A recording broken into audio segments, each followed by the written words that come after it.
バケツランドの旅始まるよ。今回は打って変わってどこやねん。とにかく風が強い砂漠地帯。早速スタートですが、見るからに横風が強い。そして吹き荒れるバケツ。このバケツを避けるために移動する壁が存在しますが、私は今回これを無視する。壁を盾にして面白いシーンが減る。それは避けたい。取れ高は大事。しかし結果は私の予想と反した。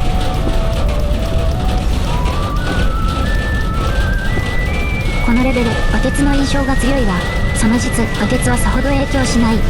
高速道路の車ほどの衝撃はない。当たったらアウツではないし、倒れるほどバランスを崩すでもない。タイミング次第で転倒はあり得るが、少なくとも私が転ぶことはなかった。せっかくだから壁を使ってみようか。おーっとトラブル発生か。右足の位置がよろしくない。気象の兆候が見え隠れしている。ここはなんとか乗り越えました。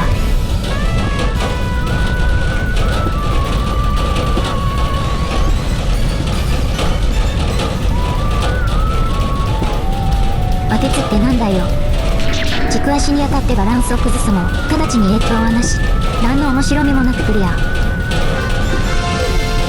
取れ高は足りましたか？足りませんでした。次のレベルに期待しましょう。じゃあオラオラ来いよオラ。おじさんは受けたまわり太郎だった？受けたまわり太郎と悟り飯が個人的ツートック。筒香織は鉄壁のゴールキーパー。私の変換への歪んだ愛はこの辺にして、バケツの嵐を抜けた先は鉱山。突然の室内でありますが、正直ドワーフの鉱山と言われてもポットでの感が否めないというか、このような地面が崩れるギミック、これぞアクションゲーのピラミッド面。ぶっちゃけレベル23から繋がってた説、レベルデザインとの兼ね合いでしょうかね。知らんけど、この崩れる地面ですが、ガマを誘発させるうまい仕組みです。地面が揺れると焦る、これは真理。そして普段転ばないところで転ぶ。地面が揺れ始めてから落下まではおよそ 1.5 秒程度の猶予がある。しかし揺れると普段通りに歩けない。津波、強し、ツタヤ。崩れる足場の先にある帽子が謎のミステリー要素を醸し出す。だがあれは過去の私の残死。謎解きも何もない。ようやく突破しました。まだ偶然うまくいった感覚。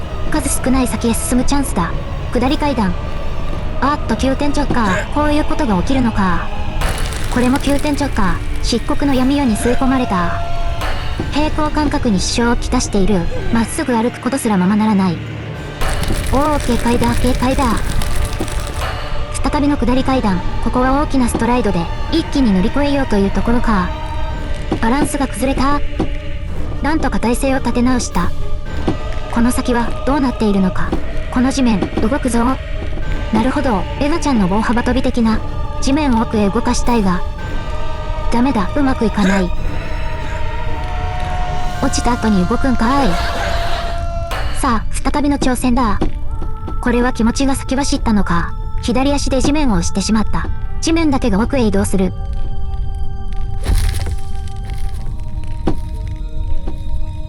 もうええでしょう。見たびは今見える。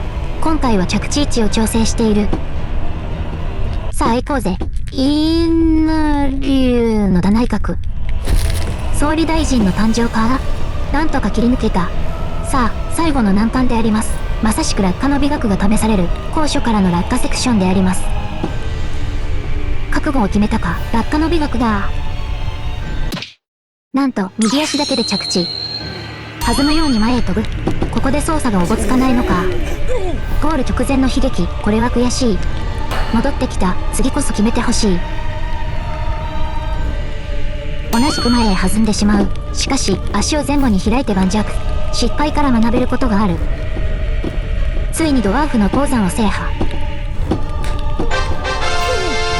それではこの後は NG シュートノーミスの動画を続けてどうぞ。